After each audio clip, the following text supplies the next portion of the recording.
할렐루야. 한 주간 모두 평안하셨죠? 표정들을 보니까 평안하지 않으신 분도 계신 것 같은데 하나님의 은혜가 큰 줄로 믿습니다. 이렇게 하나님의 은혜의 자리를 잊지 않고 이 자리에 부르신 하나님이 모든 것을 책임져 주실 줄로 믿습니다. 혹시 마음에 짐이나 부담이나 어려움이나 곤고함이 있다면 하나님께 내려놓고 치료받으시는 시간이 되시기를 주님의 이름으로 축복합니다. 오늘 말씀의 제목은요, 하나님의 사람, 변함없는 사람이라는 제목이에요. 제가 지금 우리가 계속 하나님의 사람에 대해서 나누고 있잖아요. 그래서 지난주까지 엘리야 선지자 말씀을 마치고 이제 오늘부터는 그 후계자인 엘리사 선지자를 이렇게 나누려고 계속 묵상하고 있었어요. 그런데 어제 말씀을 이렇게 다 정리를 하면서 계속 이게 이렇게 밀려지는 거예요. 엘리사 이야기를 하려고 하다가 그 전에 엘리사와 엘리야가 이렇게 바뀌어지는 그 순간, 또 거기로 갔다가 또 앞으로 가서 오늘 말씀에 이렇게 이야기를 하나님께서 주셨어요. 그래서 제가 어제 새벽 5시쯤 잔 것 같아요. 그래서 정신이 있는지 없는지 모르겠는데 왜 하나님께서 이렇게 이걸 말씀의 방향을 이렇게 급속하게 바꾸셨을까? 이런 경우가 이렇게 흔하지 않거든요. 제가 말씀이 이렇게 시리즈로 갈 때는 미리 이렇게 다 하는 게 있기 때문에 여기까지 이렇게 하고 가는데, 이번에 엘리야 선지자의 말씀이 좀 계속 길어지는 것 같아요. 그래서 하나님께서 엘리야 선지자를 통해서 우리에게 주시는 은혜가 있구나, 이걸 다시 한번 생각하게 됩니다. 우리 오늘 본문 말씀 열왕기상 19장 10절 말씀 같이 읽고 말씀의 은혜를 나누겠습니다. 본문 말씀 같이 읽겠습니다. 그가 대답하되 내가 만군의 하나님 여호와께 열심히 유별하오니 이는 이스라엘 자손이 주의 언약을 버리고 주의 제단을 헐며 칼로 주의 선지자들을 죽였음이오며 오직 나만 남았거늘 그들이 내 생명을 찾아 빼앗으려 하나이다. 아멘. 지금 엘리야 선지자가 하나님 앞에 자기의 마음에 있는 그 부담을 다 이렇게 털어놓는 시간이에요. 털어놓는 그런 부분입니다. 지금 이 열왕기상 19장이 시작되는 때가, 우리가 지난주에 그 엘리야가 갈멜산에서 바알과 아세라 선지자들하고 850대 1로 붙었잖아요. 그리고 어떻게 됐습니까? 하나님이 불로 응답하셔서 바알과 아세라 선지자들이 거짓말이라는 걸 드러내셨어요. 그리고 이제 비가 올 겁니다. 그러면서 아합의 마차보다 더 빨리 달려가지고 이제 내려가게 됐는데, 그 다음에 있는 일이에요.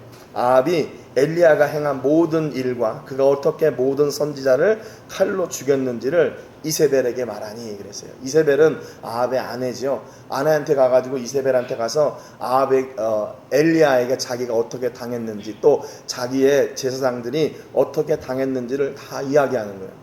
야, 이렇게 해가지고 이렇게 돼가지고 이렇게 됐는데, 야, 그 하나님이란 신 그 한 분이 응답하셔가지고 우리 제사장들 다 죽었어. 난리가 났겠죠. 이것은 어떤 정치적인 그런 게 아니라 이게 신앙적인 부분이기 때문에, 종교적인 부분이기 때문에 더 민감하게 다가갈 수도 있어요. 그랬더니 이세벨이 사신을 엘리야에게 보내어 이르되 내가 내일 이맘때에는 반드시 내 생명을 저 사람들 중 한 사람의 생명과 같게 하리라. 그렇게 하지 아니하면 신들이 내게 벌 위에 벌을 내림이 마땅하니라 그랬어요. 지금 이세벨이 얘기하는 신들은 누굽니까? 자기들이 섬기던 신이에요.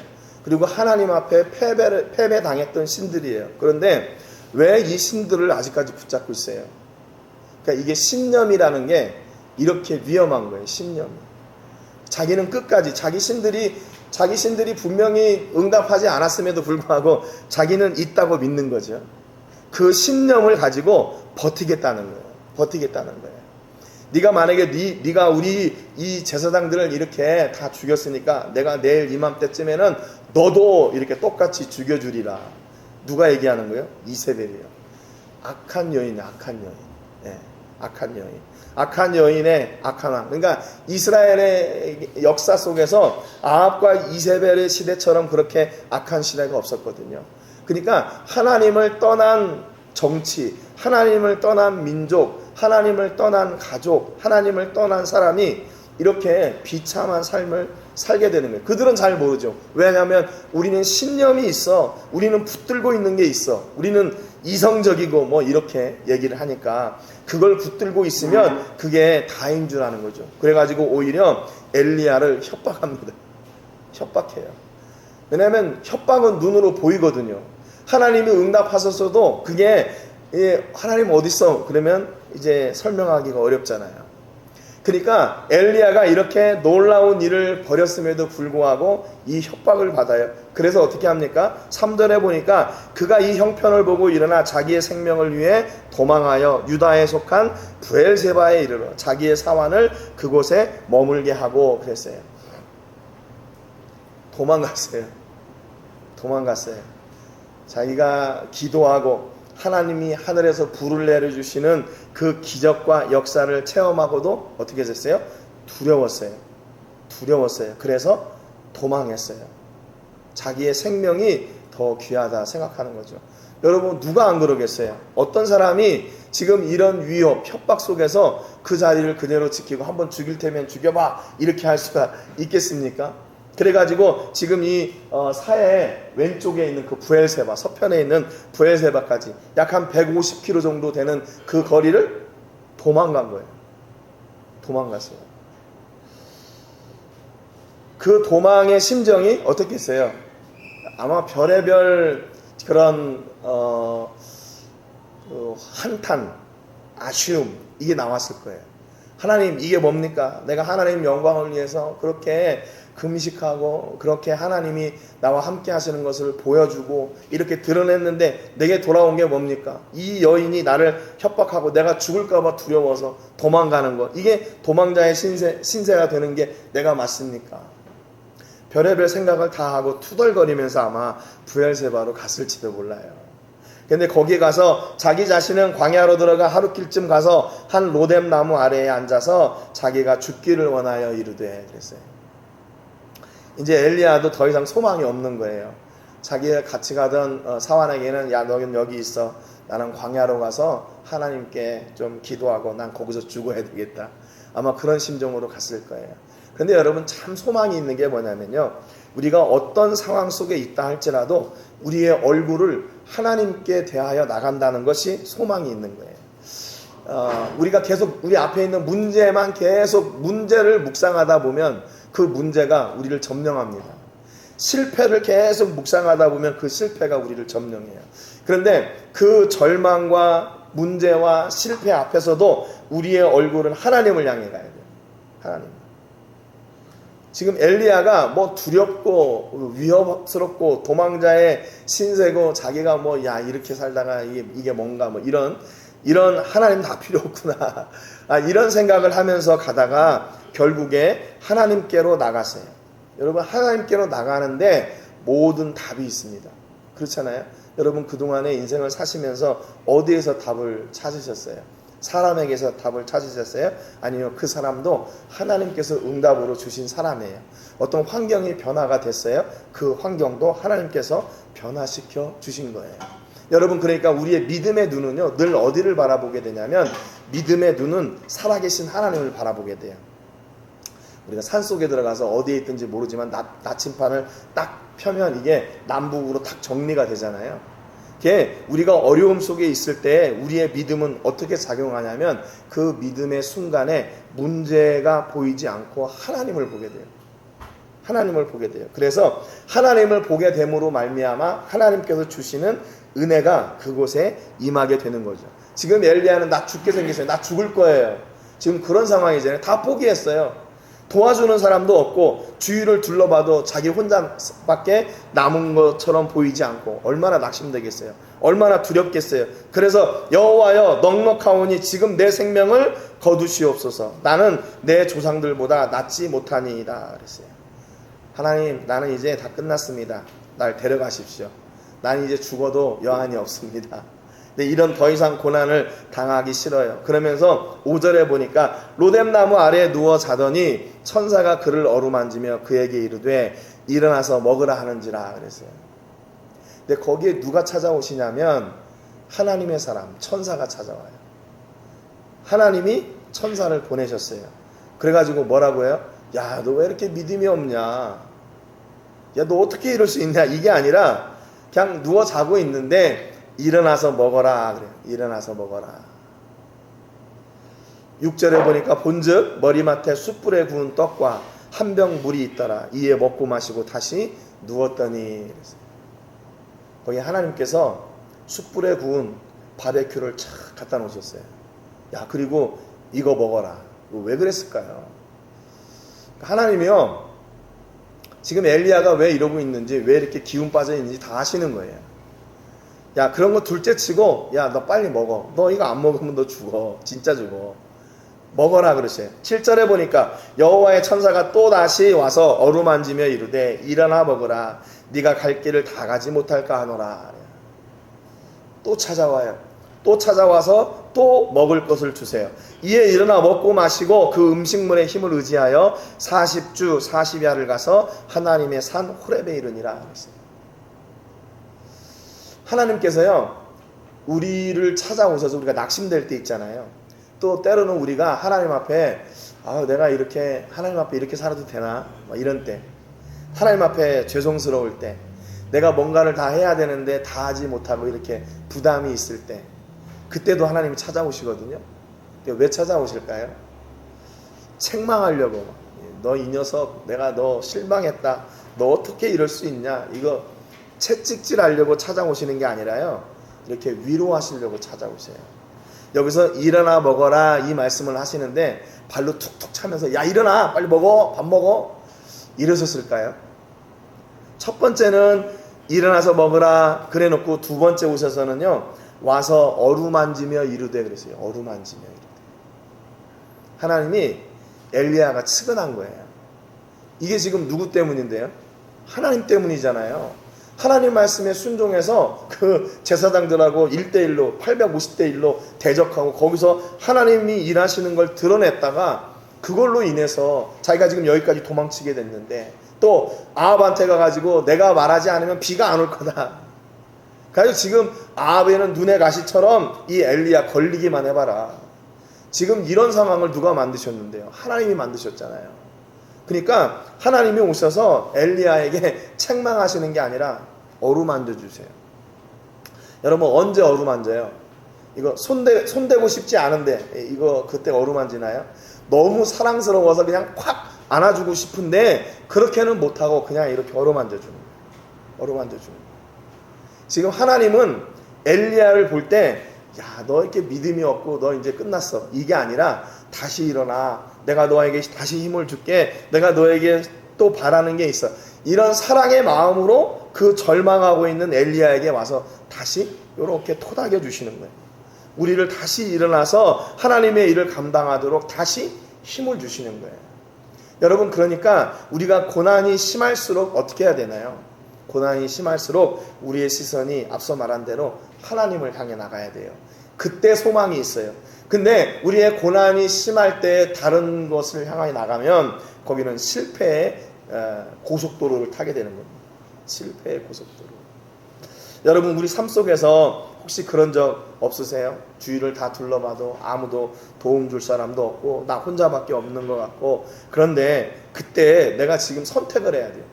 내가 누구를 찾아갈 것인가 선택을 해야 되는데, 그때 아무런 사람도 생각나지 않고 오직 하나님만 생각날 때가 있으십니까? 그게 복이라. 하나님만 나와 함께하고 내가 하나님께만 나갈 다른 방법, 길이 없을 때, 그때 소망이 있는 거예요. 그래서 하나님이 다시 힘을 주시고 어떻게 하시냐면요, 40주 40야를 가서 하나님의 산 호렙에 이르니라 그랬어요. 40주 40일, 그러니까 40일 동안 호렙산까지 다시 내려오게 하시는 거예요. 여러분, 호렙산은 어디입니까? 모세가 하나님 앞에 계명을 받았던 곳이에요. 출애굽할 때 그 이스라엘 백성들을 다시 준비시켜서 광야로 들어가게 했던 그 마지막 장소가 바로 시내산이에요. 거기로 엘리야를 보내세요. 거기에 엘리야를 보내세요. 그렇게 먼 길까지 그렇게 보내실 이유가 있나요? 그냥 그 근처에 다시 예루살렘으로 올라가고, 아까 여기 지도에 보면 여기 있잖아요. 지금 부엘세바가 여기 사해 서쪽이잖아요.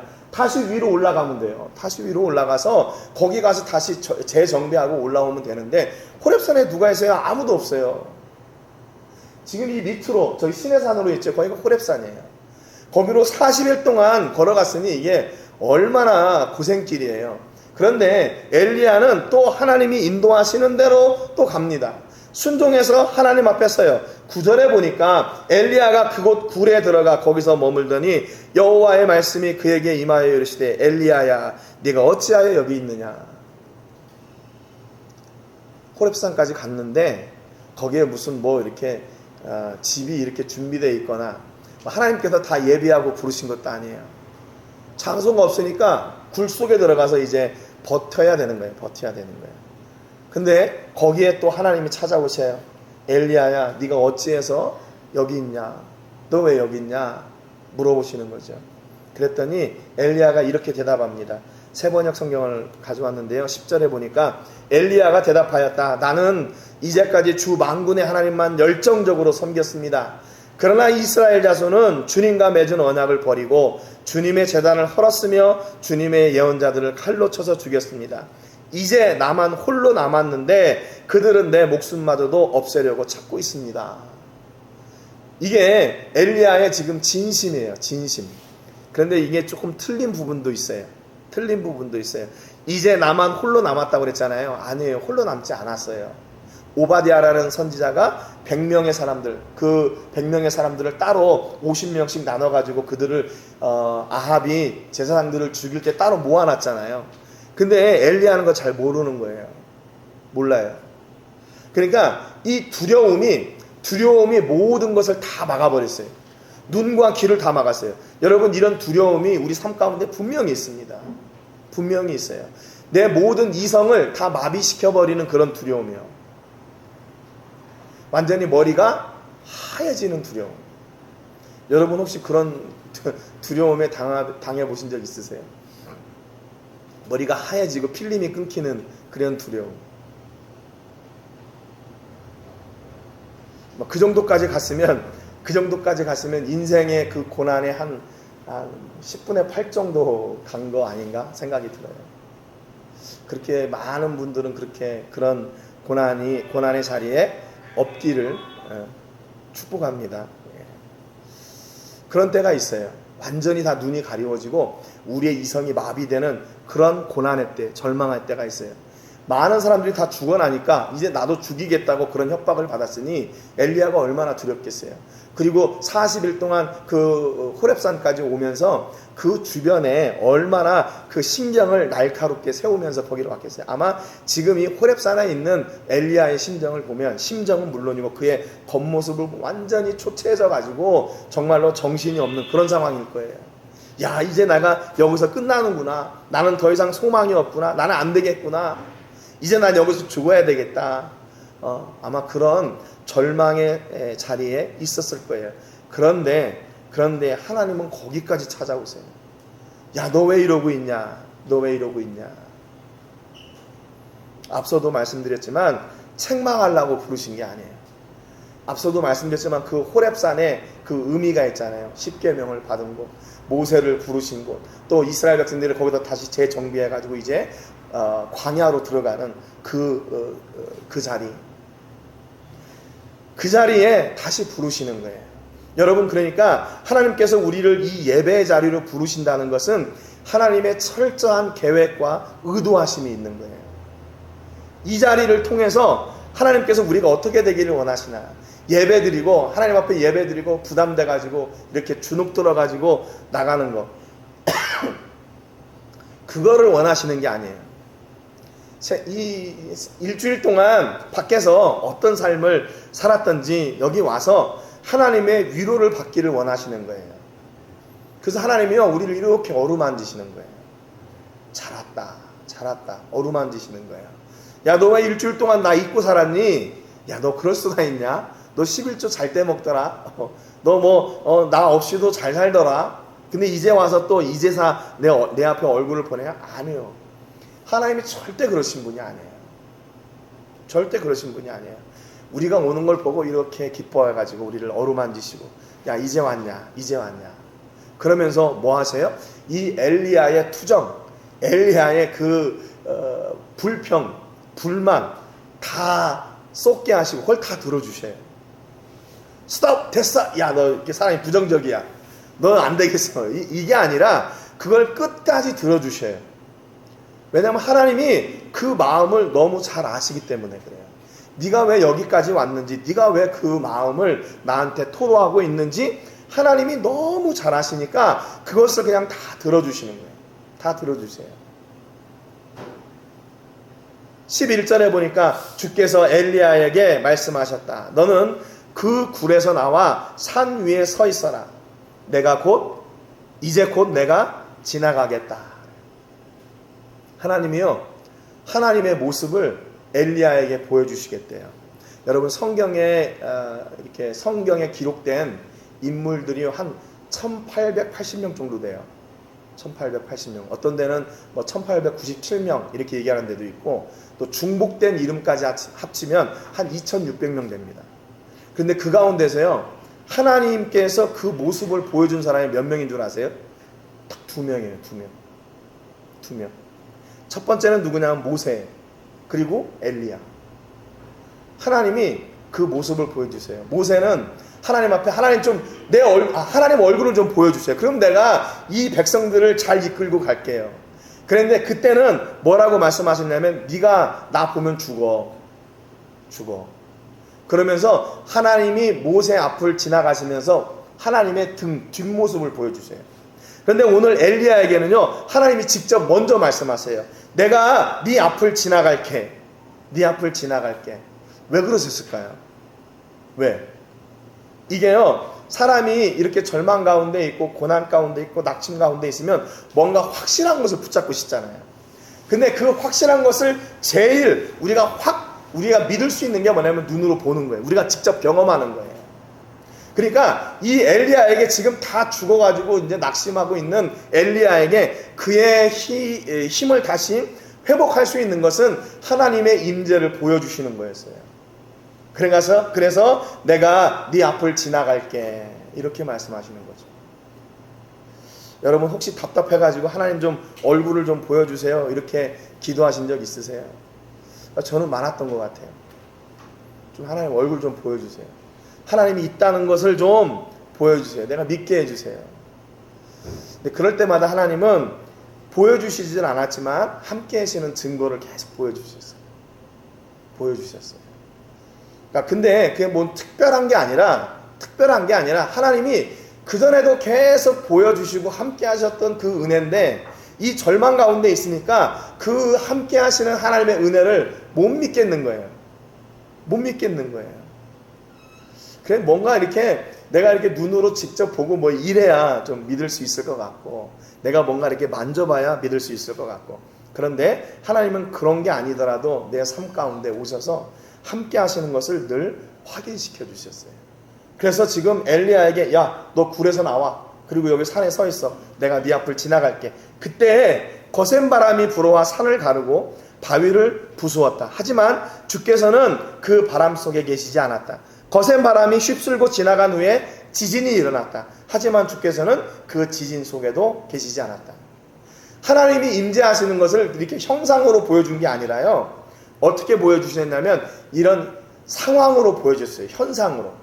거센 바람이 불었어요.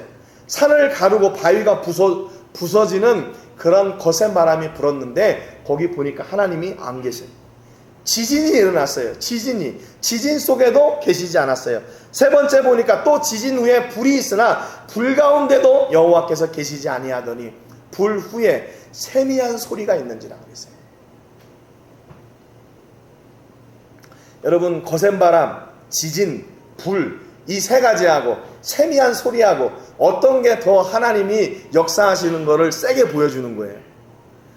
당연히 거센 바람, 산을 부수고 바위를 깨고 지진이 일어나고 불이 일어나는 게 하나님이 역사하시는 걸 더 확실하게 보여주잖아요. 그런데 여기서 마지막에 하나님이 보여주신 것은 그 센 것들 뒤에 세미한 소리가 있어요. 세미한 소리. 아주 약한 소리가 들렸다는 거예요. 13절에 보니까 엘리야가 듣고 겉옷으로 얼굴을 가리고 나가 굴 어귀의 섬에 소리가 그에게 임하여 이르되 엘리야야 네가 어찌하여 여기 있느냐 또 물어보셔요.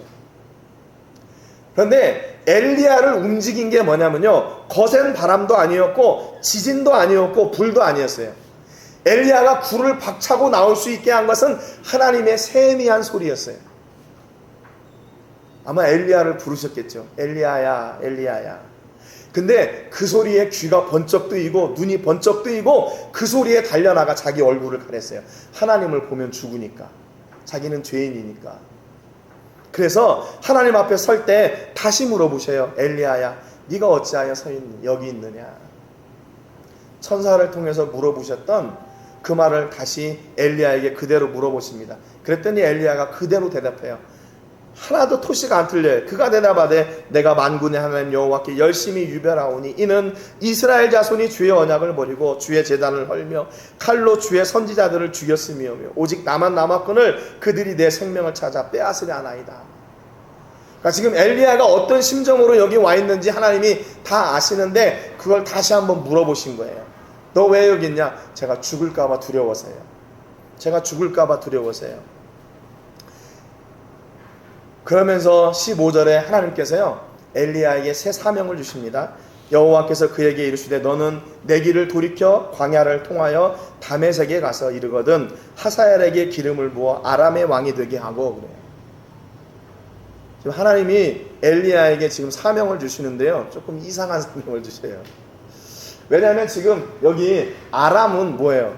이스라엘도 아니고 남유다도 아니고 지금 이방 나라예요. 이방 나라. 그런데 거기 가서 이방 나라 왕에게 기름을 부으라고 말씀하세요. 또 두 번째, 너는 또 님시의 아들 예후에게 기름을 부어 이스라엘의 왕이 되게 하고. 님시는 북이스라엘의 님시의 아들 예후는 북이스라엘의 10번째 왕이에요. 그 위에가 아합입니다. 지금 아합의 뒤를 이어서 왕이 돼가지고 이 예후가 했던 일이 뭐냐면 아합과 그 이세벨 그리고 그 후의 세력들을 다 죽여버려요. 완전히 숙청을 합니다. 이 예후는 당시에 군대 장관이었어요.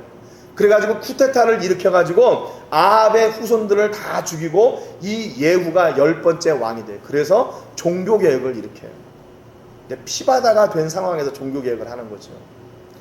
예후를 왕으로 세우래요. 세 번째 보니까 또 아벨모올라 사밧의 아들 엘리사에게 기름을 부어 너를 대신하여 선지자가 되게 하라.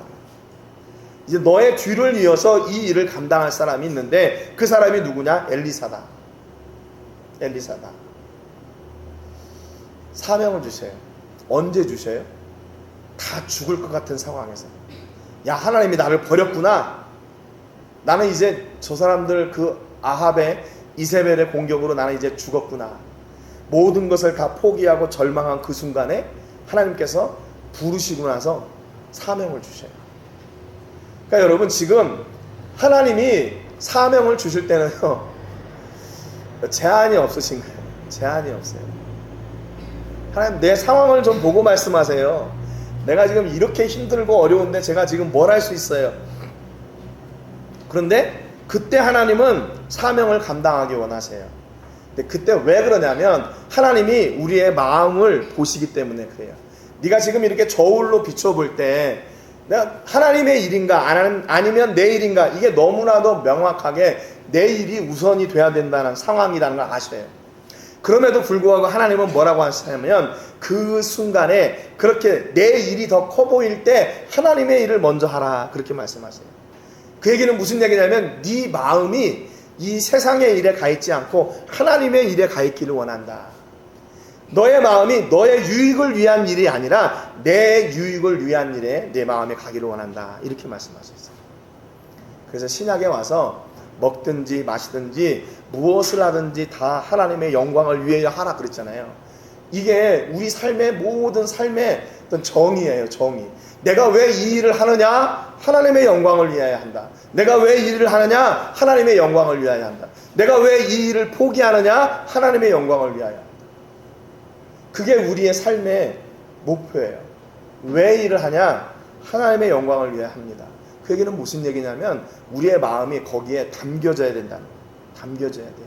우리 앞에 있는 죽음의 위협, 지금 죽음의 위협이잖아요. 죽음의 위협이냐 아니면 하나님의 사명이냐, 이 둘 중에 하나를 선택해야 되는데 그 순간에 뭘 선택하기를 원하시는 거예요?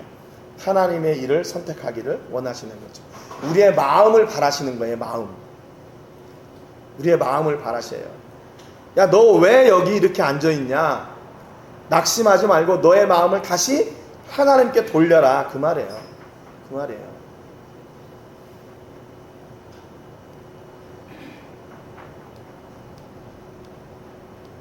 조금 더 심하게 얘기해 볼까요? 조금 더 심하게. 주의를 막 지키고 싶은데 주일에 막 일이 일어나요. 주일 성수라고 하잖아요. 주일 성수를 못 하겠어요. 그럼 우리는 어떻게 되냐면 막 이렇게 마음에 움츠러들고 낙심되고 하나님과 멀어진 것 같고 그래요. 여러분, 그런데 그때 왜 이 일을 해야 되나? 이 정의를 바로 내리셔야 돼요. 왜 이 일을 해야 되나? 하나님의 영광을 위해서 한다? 그러면 그게 하나님의 일이 되는 거예요. 여러분, 주일날 그러면 다 선교사하고 목사해야죠. 그렇잖아요? 세상의 일 하면 안 되는 거 아니에요? 주일 성수하려면. 그럼 세상에 그 가게들 다 문 닫고 3교대 하는 사람들도 다 직장 그만두고 그래야 되는 거 아니에요? 그런데 우리의 목적이 어디 있나? 내가 왜 이 일을 하고 있나? 하나님의 영광을 위하여 한다. 이렇게 그 명제가 확실히 되면 우리는 두려워할 게 없어요. 두려워할 게 없어요. 왜? 우리는 하나님 앞에 그 고백을 드릴 수 있으니까. 하나님, 내가 왜 일하는 줄 아세요? 하나님 영광을 위해서. 제가 전에도 한번 말씀드린 것 같은데, 제가 선교지 나오기 전에 이제 태권도 4단을 땄어야 됐어요. 근데 4단은 주일날에만 심사를 봐요. 주일날. 근데 제가 선교사 돼야 되고, 목사였으니까, 목사가 주일날 예배 안 드리고 이게 그 태권도 심사 본다는 게 이게 말이 됩니까? 그래서 제가 그렇게 기도했어요. 하나님, 이번에 심사 봐서 안 떨어지게 해주세요. 제가 이번에 떨어지면 다음에 또 주일을 내가 못 지키니까 하나님 좀 해주세요. 그래서 제가 그때 운동하다가 이 골반 뼈가 빠져가지고요. 그러니까 운동을 안 하다가 운동을 했으니까 4단 따려고 한 7, 8개월 운동한 것 같아요. 대학교 1학년 때 3단 따고 운동을 그만두고 한 20년 있다가 한 거니까 운동을 심하게 했어요. 그래서 골반 뼈가 빠져가지고 서울에 어느 그 통증의학과 가가지고 척추에다가 주사를 맞고 그리고 심사를 봤어요, 제가. 그러니까 하나님, 나 여기서 떨어지면 내가 주일날 다시 빠져야 되니까 나 창피해서 나 이거 못합니다. 그리고 주사 맞고 가서 심사 봤어요. 물론 이제 저녁 예배 드렸죠. 그러면 그것은 선한 일이 아니고 그 시간에 그걸 다 포기하고 예배 드려야 그것만 선한 일인가? 아마 그랬으면은 그렇게 못했겠죠. 근데 하나님의 선은요, 그게 아니에요. 하나님의 선은 그게 아니에요. 이 일이 하나님의 영광을 위한 일이 될 때 그게 선한 일이 되는 거예요. 그러니까 좀 요즘 이렇게 세상이 많이 이렇게 바뀌면서 물론 주일을 정상적으로 지키기가 어렵죠. 정상적으로 지키기 어려워. 그러나 그 주일만 우리는 하나님의 날이라고 생각하면 안 돼요. 월요일도 하나님의 날이고 화요일도 하나님의 날이에요. 물론 이제 많은 공통적으로 일주일에 하루를 쉬기 때문에 그날에 와서 예배하기 때문에 함께 예배하자는 그런 의미는 있지만 그것을 빠지면 당신은 죄인이고 하나님이 미워하시고 절대로 그런 게 아니라는 거예요. 제가 여기 와서 이렇게 목회할 때 장로님이 늘 부담이 되셔. 11조를 하고 싶은데 그런 상황이 아닌 거예요. 그래서 목사님, 너무 하나님 앞에 늘 죄송하고 그렇습니다. 뭐가 죄송할 게 뭐 있어요? 그 상황을 아시는 분이 하나님이시고 그 상황을 주신 분이 하나님이시잖아요. 그런데 그게 뭐가 죄송해요? 하나님 앞에, 하나님, 내가 정말 지금은 이렇게 드리지만 나중에는 내가 정말로 온전한 11조 드릴 수 있도록 해주세요. 그러면 그분 사업이 망하냐? 아니에요. 하나님이 그 중심을 아시니까 여러분, 어디에서든지 우리가 중요한 것은 뭐냐면 그 문제 때문에 본질이 흐려지면 안 돼요. 본질이 흐려지면 안 돼요. 두려워가지고 사명해야죠. 이게 아니라 그 두려움 중에서도 우리의 최고 목표는 뭔가 하나님의 영광을 위하여 하는 것. 그래서 변함없이 그 일을 끝까지 하나님께서 주신 사명을 감당해 나가는 것. 그게 바로 하나님의 사람이에요. 하나님의 사람은 환경에 따라 어떤 때는 사명을 붙잡았다가 어떤 때는 놨다가, 이게 아니라 변함없이 그 사명을 붙잡고 나가는 거예요. 그래서 하나님께서 계속 이 엘리야를 부르셨어요. 엘리야를 계속 부르신 거예요. 갈멜산에서 부엘세바에서 다시 호렙산으로 부르셔가지고 어떻게 해요? 다시 이제 아람으로 가게 하시고 이스라엘로 들어가게 하시는 거예요. 여러분, 낙심하지 마십시오. 삶에 문제가 있고 어려움이 있다고 해서 두려워하지 마세요. 그 시간에 우리가 해야 될 것은 뭐냐면 그 문제보다 더 크신 하나님을 바라보고, 내가 이 일을 통해서 어떻게 하면 하나님께 영광을 돌릴 수 있을까? 어떻게 하면 하나님이 기뻐하시는 자리에 서 있을까? 그거를 계속 묵상하시면 돼요. 묵상하시면 돼요. 그러면 하나님이 또 와서 두드려 주세요. 잘했어. 괜찮아. 여기 넘어졌지. 다시 일어나면 돼. 다시 나가면 돼. 그래서 17절에 말씀하시는 게 뭐냐면 하사엘의 칼을 피하는 자를 예후가 죽일 것이요 예후의 칼을 피하는 자를 엘리사가 죽이리라 그랬어요. 이게 하나님의 심판의 도구로 사용하신다는 이야기예요. 이방도 하나님의 심판의 도구로 사용하시고 이스라엘도 하나님의 심판의 도구로 사용하시고 하나님의 사람 엘리사도 심판의 도구로 사용하실 거다.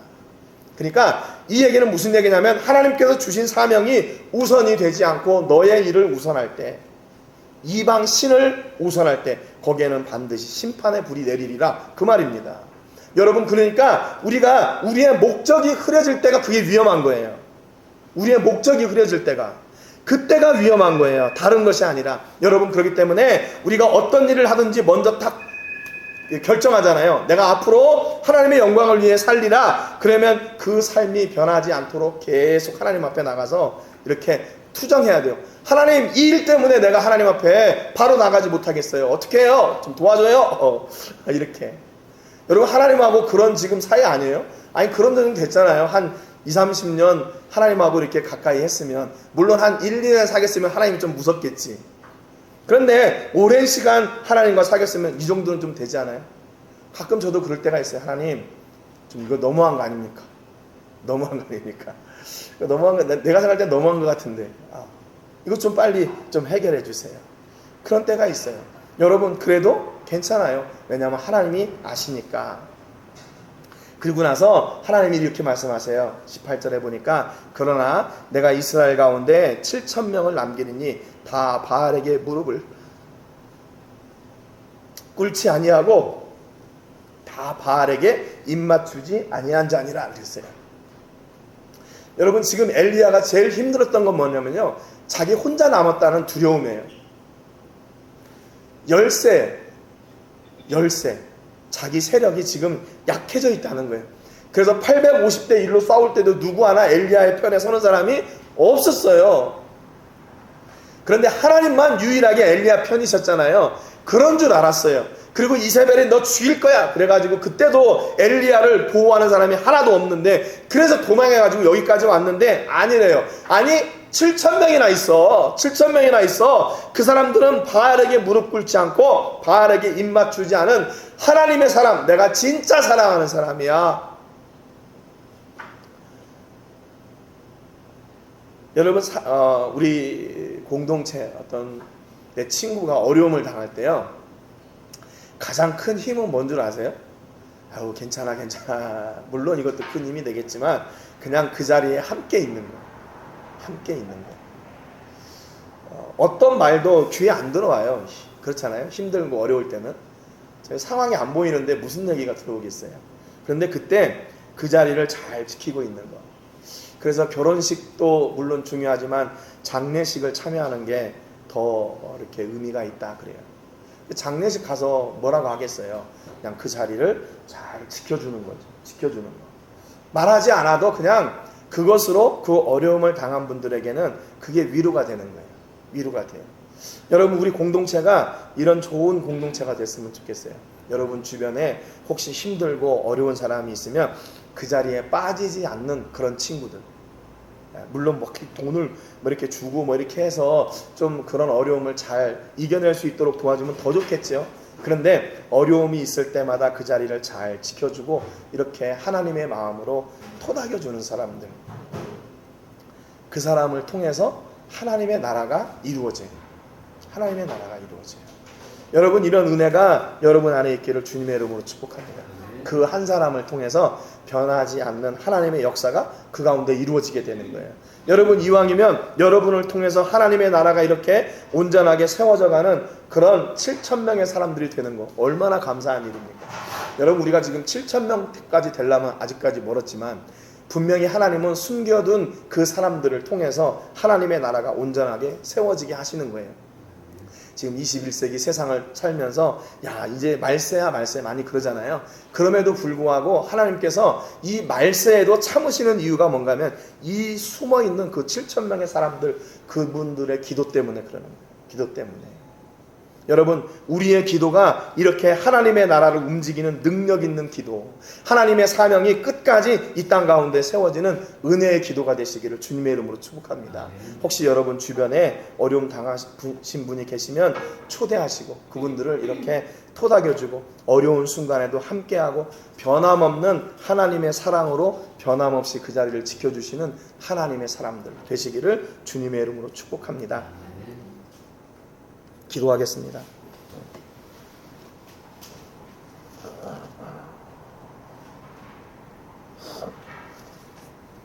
하나님 아버지, 감사드립니다. 오늘 말씀을 통해서 엘리야를 하나님이 계시는 산 호렙까지 부르시고 그를 다시 위로하시고 세우시고 그에게 더 큰 사명을 허락하여 주시는 하나님을 봅니다. 지금 엘리야에게는 그 사명을 감당하기가 벅차고 또 힘들고 어려운 시기입니다. 그럼에도 하나님은 엘리야를 다시 일으켜 세우시고 하나님이 기뻐하시는 일을 이루라고 하십니다. 하나님, 그렇다면 그 힘 또한 하나님께서 주실 것을 하나님이 미리 약속하신 것이기 때문입니다. 오늘 우리 삶 가운데 혹시 하나님, 우리의 환경 때문에, 우리의 실패 때문에, 우리의 두려움 때문에 낙심하고 또 주저앉아 있는 성도님들이 있습니까? 하나님이 찾아오셔서 우리를 어루만지시고 너 왜 이렇게 주저앉아 있냐 말씀하시는 하나님의 음성을 듣게 하시기를 원합니다. 그리고 우리를 통해서 이루고자 하시는 하나님의 영광을 위한 일들이 하나님 우리를 통해서 더 풍성케 열매 맺는 역사가 있게 하여 주시옵소서.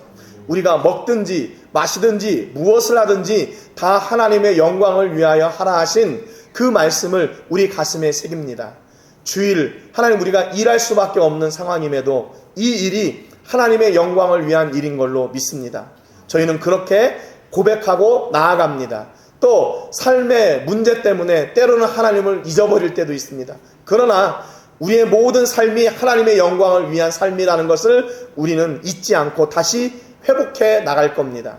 성령 하나님 친히 함께 해주셔서 변함없는 믿음과 변함없는 사랑과 변함없는 헌신을 저희에게 회복시켜 주시고 하나님께 더 기쁨으로 나가는데 부족함이 없도록 저희를 온전하게 세워주시기를 간절히 바라옵고 원합니다. 엘리야를 찾아가셔서 그에게 먹을 것을 주시고 쉬라 하시고 다시 그에게 사명을 주셨던 그 하나님의 은혜가 오늘 우리 안에 다시 회복되게 하여 주시옵소서. 우리의 환경을 돌아볼 때 아무도 없고 나 혼자 있는 것처럼 보이지만 하나님은 이미 하나님의 사람들 7,000명을 구별하여 엘리야 앞에 두셨고 그가 외롭지 않고 혼자가 아니라고 말씀하셨습니다. 하나님, 우리 주변에도 하나님의 사람들을 통하여 하나님의 일을 이루시고 하나님의 영광을 위한 일들이 나타나게 하실 줄로 믿습니다. 하나님, 우리를 위로하여 주시고 새 힘과 능력을 더하여 주셔서 하나님 앞에 변함없이 순종하여 나가고 변함없이 하나님의 나라를 위하여 아버지 충성하는 귀한 믿음의 사람들 되게 하여 주시옵소서. 하나님, 우리가 여기 있습니다. 비록 상처투성이이고 절망이고 아프고 실패했지만 우리가 하나님 앞에 서 있으며 하나님을 기대하고 있습니다. 하나님 우리에게 말씀하여 주시고 우리에게 먹을 것을 주시고 쉴 자리를 주시고 새 힘과 능력과 사명을 허락하여 주시옵소서. 그래서 전심으로 하나님 앞에 나가 하나님이 기뻐하신 일을 현장에서 감당해내는 믿음의 사람들, 축복의 사람들 되게 해 주옵소서. 오늘도 아버지 저희가 시간을 구별하고 장소를 구별하고 우리의 마음을 구별하고 물질을 구별하여 하나님께 드렸습니다. 이 드려진 모든 것들이 하나님 앞에 영광이 되게 해주시고 드린 저희들에게는 보람과 축복의 통로가 되게 하여 주시옵소서. 먹든지 마시든지 이 한 주간도 하나님의 영광을 위해 사는 저희가 되게 해주시고 이 결단이 흔들리지 않고 변함없이 하나님 앞에 온전하게 서는 저희들 되게 해 주옵소서. 이제는 우리 주 예수 그리스도의 은혜와 우리 아버지 하나님의 크신 사랑과 성령 하나님의 감동, 감화, 위로, 교통하시는 은혜가 오늘도 변함없이 하나님 앞에 하나님의 영광을 위하여 서기로 작정하는 우리 모든 성도님들과 가정과 자녀들과 사업과 직장과 캠퍼스와 세계 곳곳에서 주의 복음을 전하는 복음 전도자들 위해 이제로부터 영원토록 함께 하시기를 간절히 축복하옵나이다. 아멘.